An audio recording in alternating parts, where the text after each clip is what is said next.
Well, I asked you for more questions, and by God, you most definitely delivered. Thank you very much. Again, Tuesday, Thursday, Sundays are when I want to do these sports and fantasy football Q&As. The Sunday one will probably gravitate more towards being a fantasy football exclusive Q&A, just to be honest with you. So if you have other sports questions, probably want to use them for the Tuesday and Thursday one.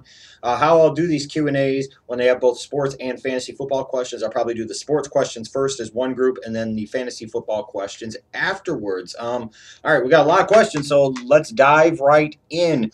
California EST 96 asks, what's your opinion on the future of the Cubs franchise? Bats are only going to take them so far. Need pitching. Maybe somebody like Scherzer. Uh, they definitely need pitching. And, even relying on these young power bats, they have to understand that it's going to take time for these guys to learn how to become big league hitters and not just huge swing and miss guys. See, Javier Baez, for example. The potential is there, the future is there, but it's going to take time. Yeah, they're very lacking in high-end pitching prospects in their system, and that's one knock I've had against Epstein and Hoyer and the way they've went about this rebuilding project. You would think you would want to build through pitching. Well, they've built it almost American League style through offense, and I'm not sure if that's the right way long term or not. Only time will tell. I'd assume they'll be very big on John Lester in the offseason. They're going to have so much money to play with that after losing out on Tanaka and the like, they'll probably end up signing John Lester. So that would take care of one big piece. Although you have to be a little concerned again about Epstein and Hoyer spending big in free agency because that hasn't always gone well. See what happened with Edwin Jackson, Kyuji Fujikawa, for example. I think the future looks somewhat bright, but they need more pitching to show up. They need more front end pitching. I think their bullpen is looking really good for the future, though. And these young bats, only time will tell. I am Justin Dunbar asked, do you think the Packers should fire Dom Capers? Not necessarily in the middle of the season, but if their defense underperforms according to what they expect again in 2014, then yeah, I think the time has come. Maybe his 3-4 zone blitz scheme isn't working anymore. And I think the defenses in the NFL by and large are incredibly behind the times compared to the offenses. And this old way of doing it under older defensive coordinators is passe. So, I look at the Steelers with Dick LeBeau. Maybe it's time to move on from him. Maybe his scheme isn't as good as it once was. So uh, I would say yes for Dom Capers if the Packers defense doesn't play better. Abdullah Hep C. Schleg Daddy, I watch NFL on network TV here in Australia. Is it just me, or does the NFL have way too many commercials? You could say that. You definitely can feel that sometimes. But at least you could say when the commercials happen, unlike, let's say, in wrestling where they'll actually have commercials during the matches, at least the commercials in football come at appropriate times, timeouts, injuries, halftime, end of quarters, stuff like that. I mean, what are you going to do when it's on in a timeout? You're just going to sit there and watch it all the time, So hey, they got to pay their bills too. Master Havoc, when was the last time you took professional boxing serious? This is an outstanding question, Master Havoc. Got to be at least 15, if not 20 years. I don't see why anybody takes boxing serious anymore. The people running boxing are a joke and should all be ashamed of themselves of the abortion that they've turned that once proud great sport into. Yeah, it's been at least 15 years since I really cared or took it seriously. And you look at today is a perfect example of why nobody takes this shit seriously. There is one fight that everybody wants, or most people want. One fight that people would still pay a lot of money to see. And yet both Mayweather, Pacquiao combination, both, one or the other, the sport in general, can't seem to figure out that the sport fucking needs the damn fight, or best off, a series of 3 fights between them. And you can't even get one. Mayweather's an idiot. Pacquiao's an idiot. Everybody involved with both camps is an idiot. The whole organization and organizations running professional boxing are full of incompetent nincompoop morons. Period. Matt Meffe 2. My prediction comes true, and it's Nationals, Angels in the World Series. Who do you think would win? Probably the Angels. AGS WWE. Do you think Washington is now better off without RG3, and do you think they should change their name? I've done a video before saying I think they should change their name, and as far as them being better off without RG3, I do think it could potentially be an example of addition via subtraction. Maybe Cousins is more Dalton-like and therefore maybe a better fit for Gruden's scheme. Maybe with RG3 in that system was trying to fit a square peg in a round hole. And at least with Cousins, you would have assumed that he actually has the ability to start every game, unlike RG3. So you get some consistency, some rhythm. You get a better ability of understanding what Cousins can or can't do, as opposed to RG3. You're somewhat guessing. I think they could be better off. IMPT3 asked, does Bill Cowher deserve to be a Hall of Famer? Boy, I think he does. I do. I mean, you're talking about a guy that took his team to 2 Super Bowls, won a Super Bowl, played in a few other, I believe, AFC championship games. The Steelers seemed to almost always consistently be in the mix during his tenure of, 14, 15 seasons. I think you can make a strong argument for Bill Cowher to be a Hall of Fame coach. I do. Sports Talk 96, who do you think is a bigger figure, in Baltimore sports, Ray Lewis or Johnny Unitas? To me, it should always be Johnny Unitas or even a Cal Ripken Jr., but in the modern times, I think, unfortunately, is probably Ray Lewis. Bang, bang. Baller B. Scott, would you now say 1 year later that the Browns got the better end of the Richardson trade? No. And the reason I wouldn't yet, Baller, is because basically the way you can look at it in a large way is that the Browns, to get Trent Richardson, also gave up, several other picks that could have been used on players. That's not what gets talked about, though.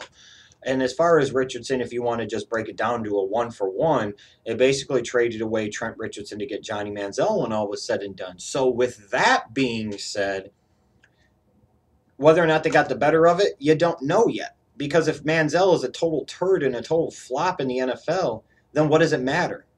Okay, it's great that they were able to flip around Richardson for a first-round pick. Except for the fact, like I said, the year before in a pretty strong draft, they spent the 3rd overall pick on Richardson.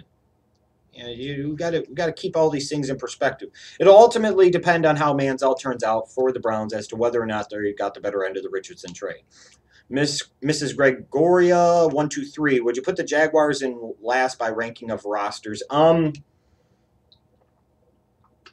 They would probably be 31. I think the Raiders would be 32. Edsel 4, do you think Favre would have won the Super Bowl in 2010 against the Colts if he defeated the Saints in the NFC Championship game?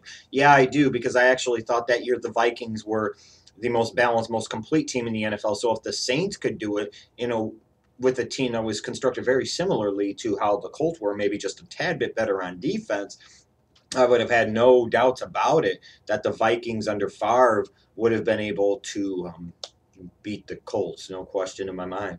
So those are the sports questions. Let's move on to the fantasy football questions. The Owens asked, what should I do with Adrian Peterson? Should I drop him? It's going to be a popular question for a lot of people. At this point in time, I would advise against dropping him. I would advise you to hold on to him on your bench. And the reason being is that I believe his first appearance in court is in October. It could be something that would be resolved very quickly. It might not go to trial. If you start getting into November and December and you're sitting there and you're desperately needing a running back and Adrian Peterson's hogging up a roster spot and it looks like he might not play again in 2014, then that's time to revisit it. But we're still in September here. And talking about AP, he's probably a guy that you pick somewhere between 3rd to 5th in your fantasy football draft. That's awfully early due to non-injury to drop a guy like that. So I would sit tight and be patient and wait things out for a few weeks and see what happens. Jack R517, should I start Drew Brees for fantasy this week or Jay Cutler? Cutler's matchup would appear to be pretty good, you would think. But Brees is the better player. You took Brees pretty high, I'm sure. When in doubt, play Brees. This is, again, part of the problem, guys, of taking 2 quarterbacks in your drafts. Covering bye weeks, bullshit. Sitting there playing matchups, bullshit. You took Brees, a consistent top 3 performer in fantasy football. When in doubt, you must start him. You must. If he was going against Seattle or Carolina, maybe you would think a little differently. And I understand the temptation with Cutler is there a little bit. But, in week 1, he had a couple of turnovers. Week 2, even though he had 4 touchdown passes, he still only had 176 yards through the air. So don't overthink it. Play Brees. Karich Rustlin, is it early to regret taking Jamal Charles #1 overall in my fantasy draft, or is recent numbers and injury a bad sign? I'd feel a lot worse if I took Adrian Peterson #3 or #4 overall than I would about taking Jamal Charles #1. You know, that was the risk, though, of taking Jamal Charles over LaShawn McCoy. McCoy has a better track record of staying healthy than Jamal Charles. You took the risk. You made the gamble, but a lot of other people took Jamal Charles #2 anyway, so you can't feel too bad about it because you're definitely not alone. Pete from Oss asks, should I bench Peyton against the Seahawks for Cutler against the Jets? So a similar question, both coming back to Cutler.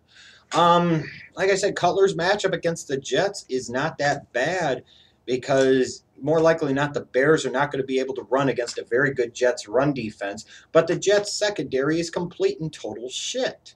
And with Marshall and Jeffrey another week healthier, you would assume big things in the air for Cutler. But sometimes when the Bears and Cutler become one-dimensional on offense, that's when Cutler can force things, and that's when Cutler can make some bad mistakes.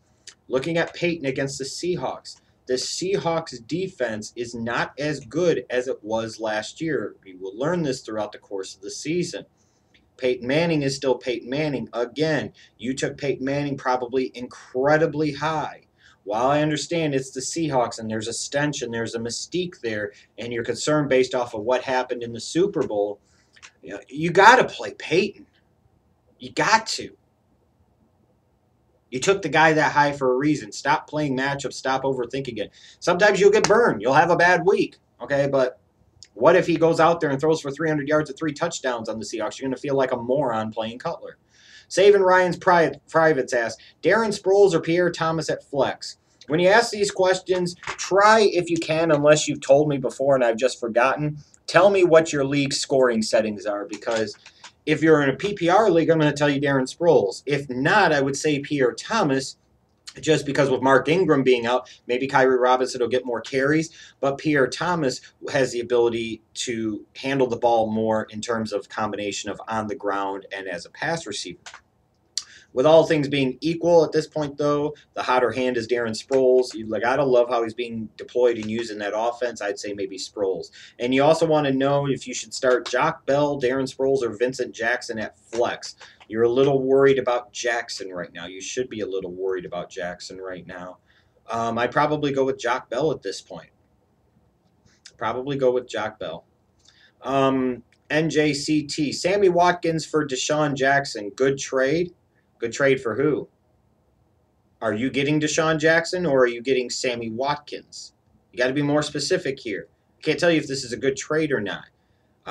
From this standpoint, at this point, we don't know how Deshaun Jackson and Kirk Cousins are going to click because I don't think Cousins throws the greatest deep ball.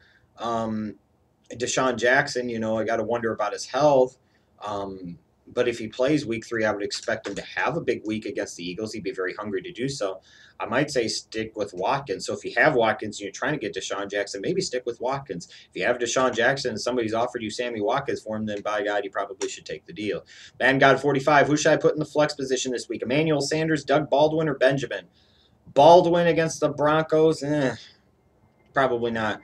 Sanders against the Seahawks with Welker coming back? Kelvin Benjamin of the Panthers?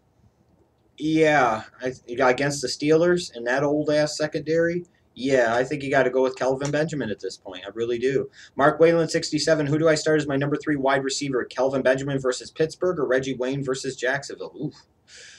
The problem with starting Reggie Wayne against Jacksonville is, all types of guys could potentially go off against that Jaguars defense.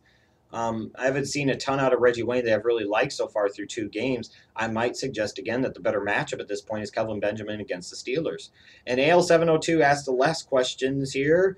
Should I start Wes Welker this week or Roddy White in the flex position? My other 2 wide receivers are Megatron and Julian Edelman. See, you brought me some nice perspective here. I hate when leagues only have 2 wide receivers. I think that's stupid. You should always have 3. It's dumb. But anyways. Megatron has to start, obviously. Edelman is a must start, especially against the Raiders. Welker against the Seahawks or White? against the Bucks. I might go with Welker, even though he's missed 2 games. You don't know how he's going to respond. The Seahawks secondary isn't as deep as you might think, although you'd have some concerns about Welker going up against a team that can be physical in the back half of their defense. And might have Welker playing scared, especially with this history of concussions. Roddy White, he might not be 100% for that Tampa game. Um, and I have a fundamental principle right now of not playing Roddy White if I have him in any fantasy league because of his shit that he said about Adrian Peterson. The whole thing about, that this, what was it? The whole thing he said about, now he loses Adrian Peterson on his fantasy team because some people got upset about what AP did, and fuck Roddy White right now. So I'd say start Wes Welker. So thanks again to all you guys that submitted your questions. Like I said, I'll be back again Sunday for another Q&A. I try to keep that one mostly fantasy football related. So go to PFSpot_Schlegel on Twitter and tweet me your fantasy football questions for Sunday.